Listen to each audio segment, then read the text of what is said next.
Welcome to Age of AI, Politics, Law, and Society, hosted by Medler Mema, Chris Lamont, and Young Diogenes, in association with the Global Governance Institute in Brussels.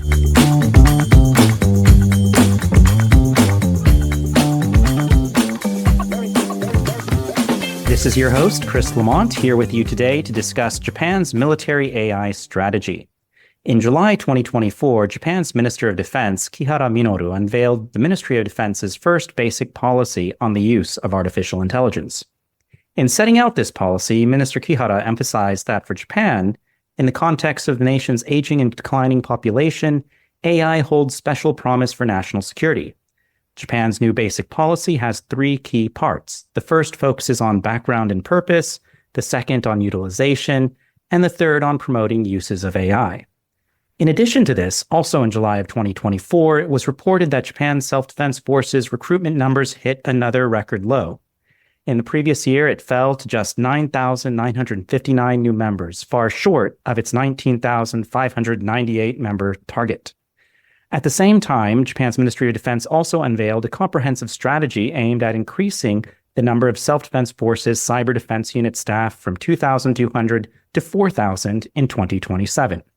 Today, I'm delighted to be joined by Dr. Ryo Hinata-Yamaguchi, who is Project Assistant Professor at the Research Center for Advanced Science and Technology at the University of Tokyo, and is also affiliated with the Atlantic Council, the Pacific Forum, and Tokyo International University.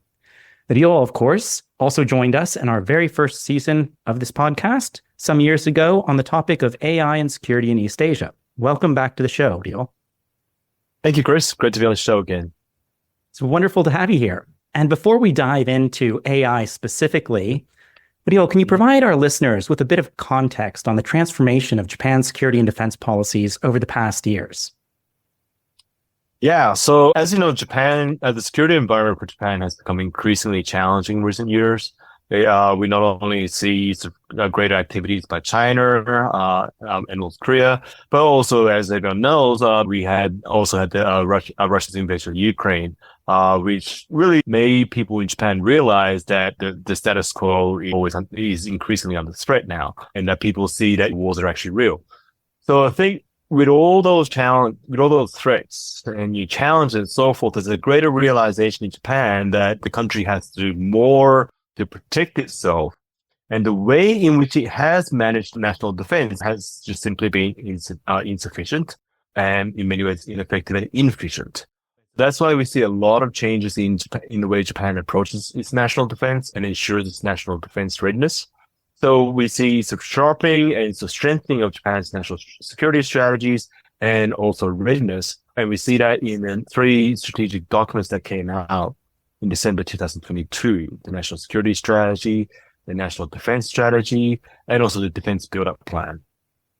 And these documents undertook a lot of substantial commitments for Japan. And one thing that I'm curious to hear a little bit more about is you mentioned, in particularly inefficient, right?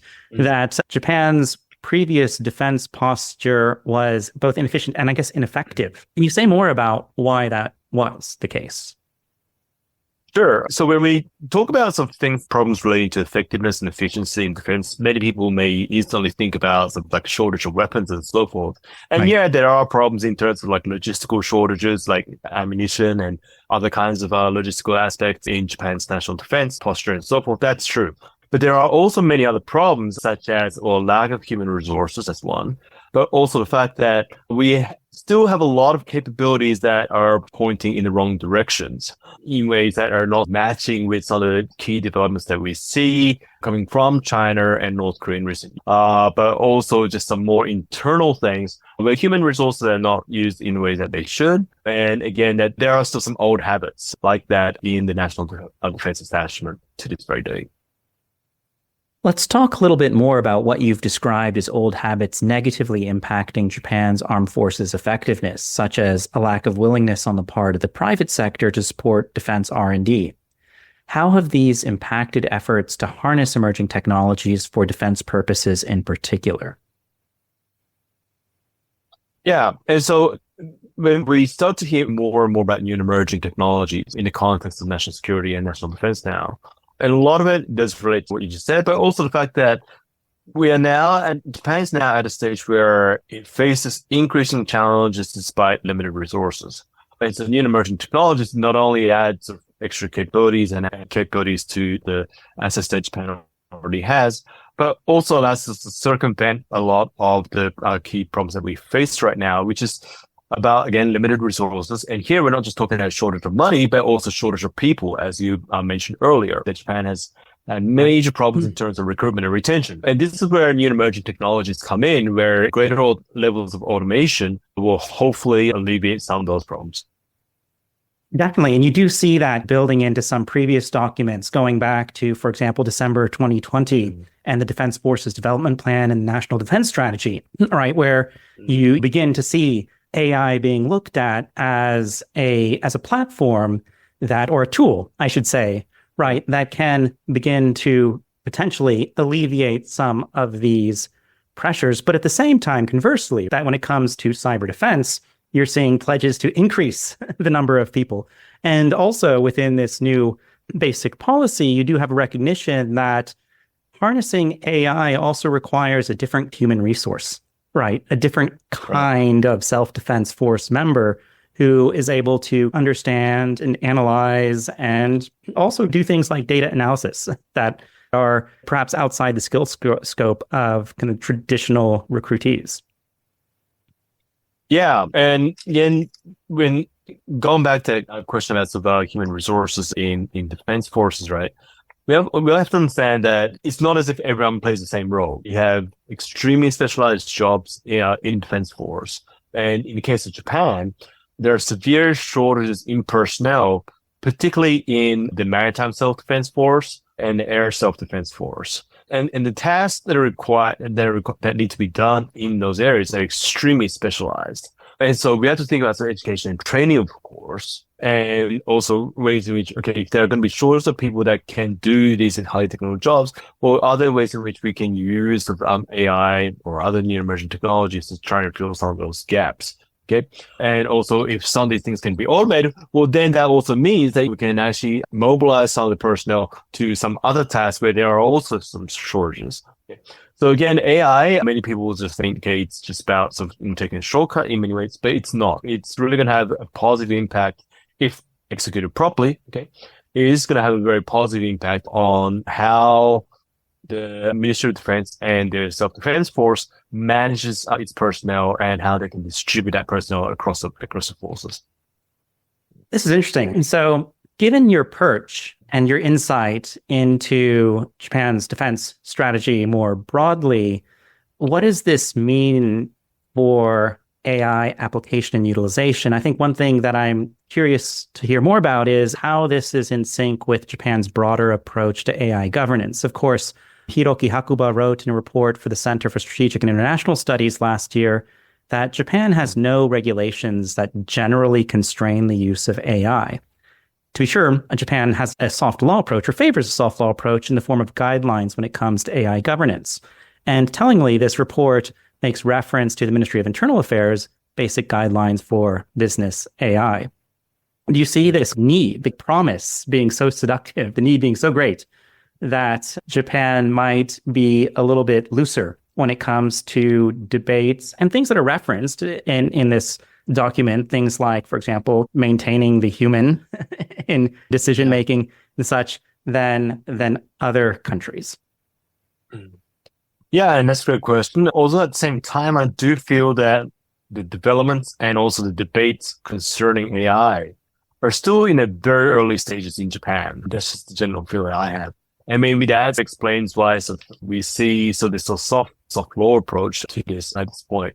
However, as Japan goes further in advancing to the application of AI and operationalization of AI, defense establishment, and also elsewhere as well, we are likely to see many more rules, guidelines, laws, or whatever come into play in accordance with that. So I think there's still a lot of soul searching and just doing all sorts of things and seeing what sticks and so forth regarding AI in Japan.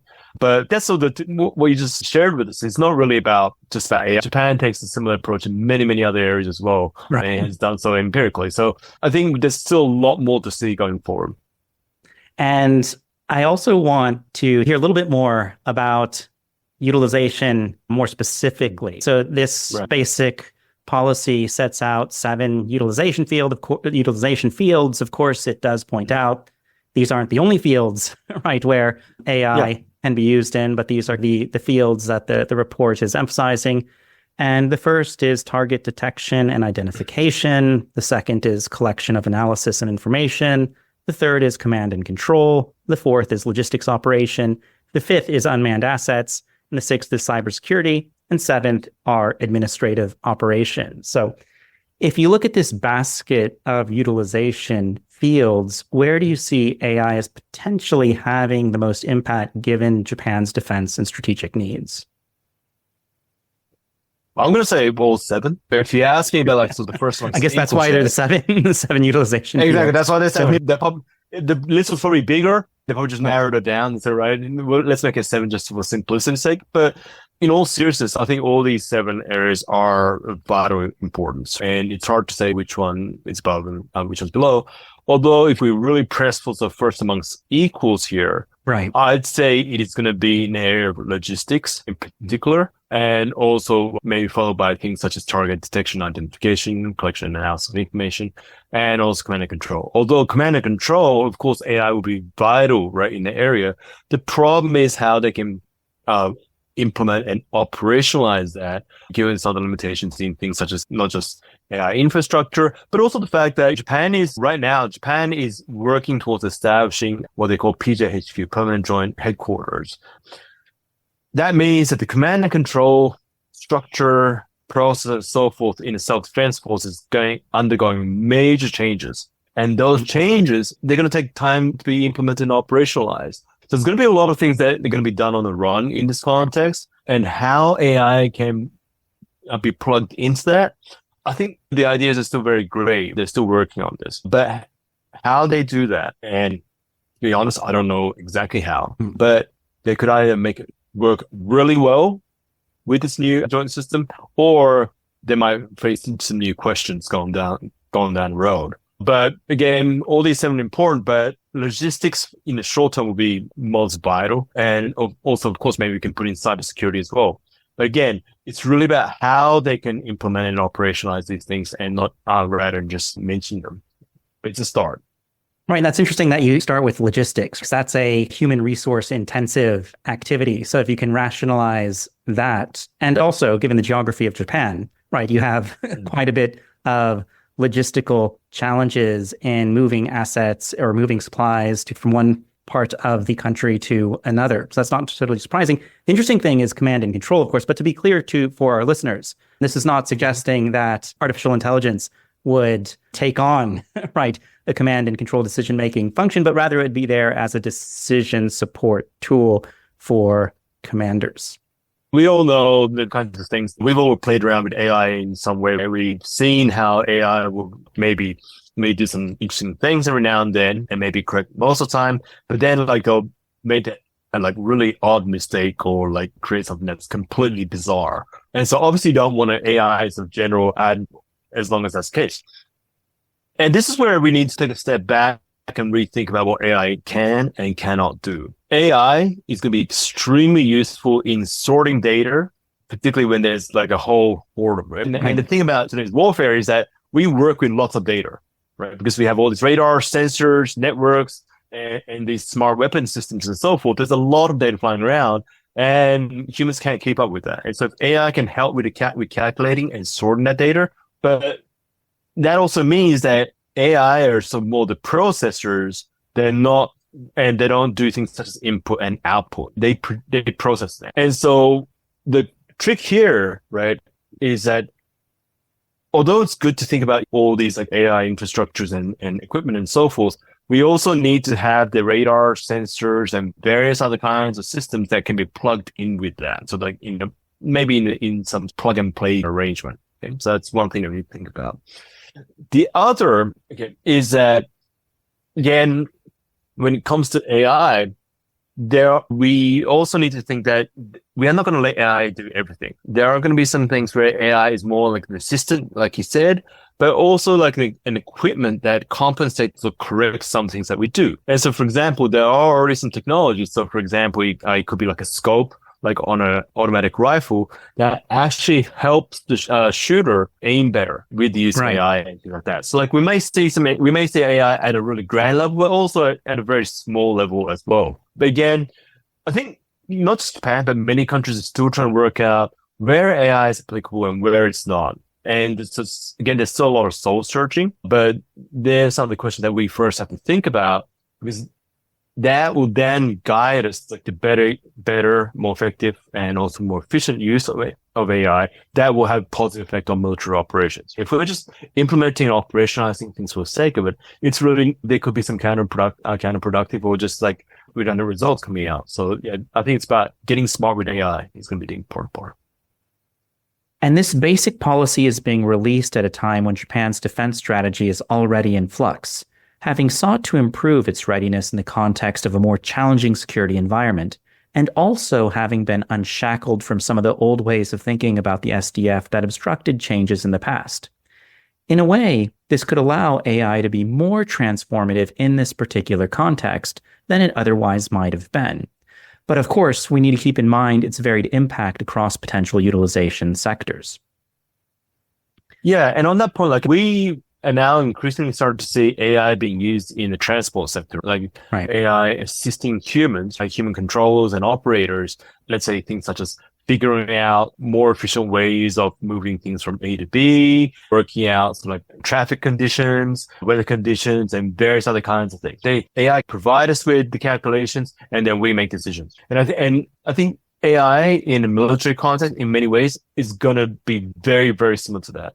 So if we go back to logistics for a moment, everyone understands that logistics is the key in military operations. Even if you have the best weapons, if your logistics ain't there, well, you're going to fail. On the other hand, you can have some militaries that have old weapons, but have good logistics, and that would up their chance of winning, right? Or at least succeeding. And so given that Japan faced a lot of problems in logistics, not just shortages of goods and that, but also efficiently transporting things, particularly under war conditions, if that ever happens, right? AI could be a very good use in instantly calculating the most efficient ways of distributing and transporting goods to the most needed units on the battlefield. And again, given the conditions that Japan is in right now, and also more importantly, given the geographic nature of Japan, being an archipelago and so forth, and also very close to some of the countries of concern, again, AI is going to be a very important role in that context. And what we get back to here, and this is something that gets into like a third part of this document, is use promotion. And you see there this shift in perception of data, in a sense that data is now a strategic asset in itself and is something that warrants a greater degree of both analysis, collection, storage, management, but also protection, cybersecurity. And this gets us to the cyber defense units that are being stood up as we speak. And as I mentioned in the introduction, right, there's a target to almost double their size in terms of human resources, in terms of people. Where do you see this going? This is taking place against the backdrop you'd mentioned already, recruitment challenges that are facing the maritime self-defense forces and the air self-defense forces in particular because of the specialized knowledge there. Anecdotally, from those who are in the tech sector here in Tokyo, that a lot of firms are having challenges recruiting talent with expertise in these particular fields. How is this self-defense force, how's the Ministry of Defense going to compete for these new recruits? Yeah, so in terms of human resources for cybersecurity, and this is not just like in the defense sector, but also in the civilian sector, it really just comes down to quality of education and training, and maybe several other factors that will be about recruitment and retention. Now, in defense, I did definitely mention that the self-defense force, so the maritime self-defense force and air self-defense force are facing severe shortages in terms of personnel, particularly the former, right? But regarding the ground self-defense force, I wouldn't say that there's like a surplus or that they overstaffed or overpopulated, but there are a lot of personnel in the ground self-defense force that can be educated and trained as cyber warriors. And the reason why we need to enhance or boost the capabilities of cyber defense, not only in defense sector, but also civilian, is because when the cyber is a new battlefield, Japan has already faced a lot of sort of cyber attacks. It still faces a lot of existential cyber threats. Again, not just from China, but also North Korea and Russia and so forth, and many others, including non-state actors, right? And it, simply put, Japan just doesn't have the capabilities to match or face against those threats. So it needs to do something. Also, we talked a lot about how Japan is working to implement and operationalize AI, but we also need to think about protecting that AI system. And again, this is about cyber, right? Right. And it can go both ways. Cyber defense can also be augmented or helped by AI. As you mentioned earlier, one of the 7 areas that Japan's going to apply AI for in defense is cybersecurity. Right. That was number 6, I believe. Yeah, number 6. Yeah. So it's like you'll be sorting like malicious emails or identifying like suspects or illegal activities or irregular activities and so forth. AI can be good at that. But also, again, we need to protect the AI system that is doing those things, not just cybersecurity, but also other areas. They feed off each other in many ways. And so if Japan is going to be working to implement and operationalize AI, it also has to up its cyber defense at the same time. And so all these things make sense. But the problem is how all these things can be well connected with one another.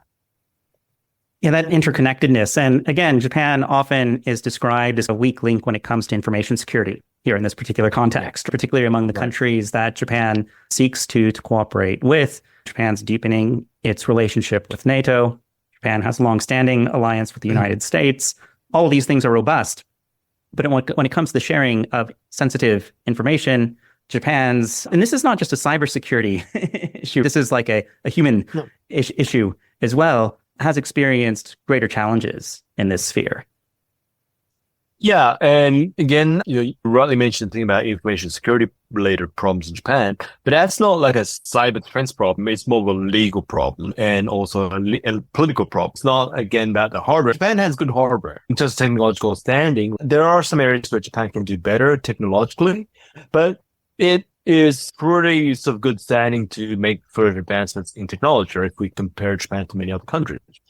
But again, the problem here is about laws, because if we implement some information security laws and measures and security clearance systems that are equivalent to those of NATO or the Five Eyes, for Japan, politically, legally, and socially, it's going to be controversial. It's going to be really controversial. And so that is one of the key obstacles to that. If Japan can overcome that, then we open up some avenues for the real implementation of real sort of information security measures and laws that are needed. And then that, again, will work well, connect well with, again, further developments in AI, further developments in cyber defense security, and many other areas that are related. It seems like that one of the takeaway points from this conversation is that Japan is going to need to do a lot more with less, whether it's less people, less resources, like in terms of hard resources spread over a large geography, but also facing multifaceted threats in a increasingly severe security environment.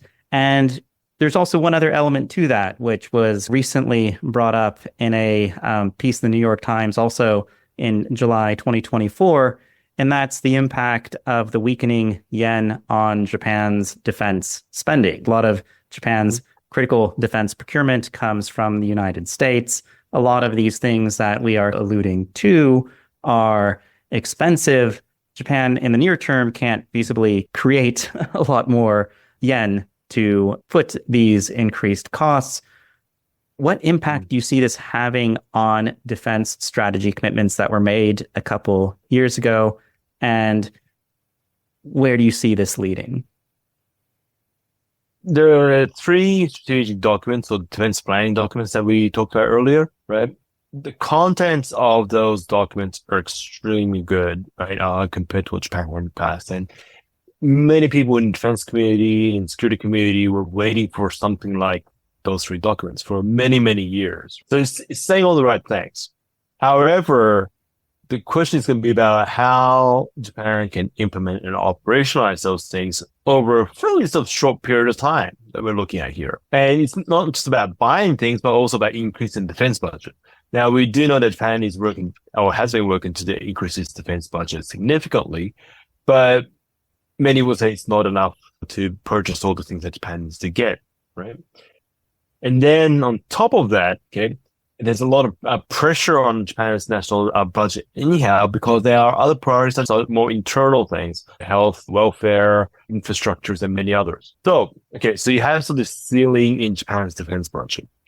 Right? Then, as you said, we have the Japanese yen, which is, I don't know what it is now. I don't want to know what it is, but that's going to add extra pressure. And so inevitably, some things are going to get delayed. Inevitably, we are going to see maybe like where, for instance, Japan was going to get 500 of something, but we'll only be able to get 300 or 400 and so forth. So there are inevitably some disruptions, but I don't think it's going to change the direction of where Japan's heading in terms of national defense. It's really just about matter of the timeline of implementation, operationalization.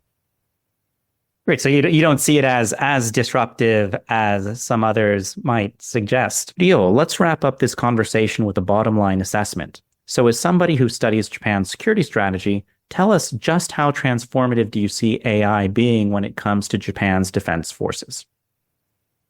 Well, yeah. So I think the transformations are going to be incremental. Okay. So it's not going to be some big bang transition or change. We're going to see step-by-step implementation, operationalization of AI and other new emerging technologies in Japan's defense. But if you ask me to sort of say in a couple of words, it's going to be about increasing, again, effectiveness and efficiency. It's the 2 E's that Japan's going to get better at. However, once again, we think that those 7 areas are all vital. One question is going to be about, again, implementation, operationalization of these things and the timeline at which Japan can do it. And also about how to adjust the self-defense force in ways that can best utilize these technologies as well. Not just like putting them in the defense establishment, but also about the remodeling defense establishment in ways that can best utilize these technologies. That response reminds me of some of the developments on the private industry side here in Japan and innovation in unmanned aerial vehicles for public use and innovation more broadly on transport and logistics and AI, which was also a utilization field that you had prioritized earlier in our conversation. Do you see Japan being able to better harness these developments on the civilian side for military use going forward? Yeah, we've talked a lot about transport, things in the transport sector, because we do a lot of research we do joint research on that, but we're going to see new norms, new procedures, new norms, new cultures, new ways of doing things. And again, when we think about transitions, whether it be AI or other new emerging technologies, we have to remember that transitions are not just about hardware, but also about software. And again, we keep coming back to this point once again, but the implementation, operationalization of these technologies, we're going to see both hardware aspects and software aspects. Okay. And pursuing those advancements in a balanced way, it's going to be a challenge for any institution. So I think Japan is going to go under test in many ways, but it's something that they have to do in order to enhance its national security capabilities and readiness. Thank you, Ryo, for joining us today. It's, as always, been a wonderful conversation. And as always, if you like the show, please subscribe to Age of AI wherever you find your podcasts, and join us again next time for another discussion at the intersection of law, society, and politics. Until then, stay human.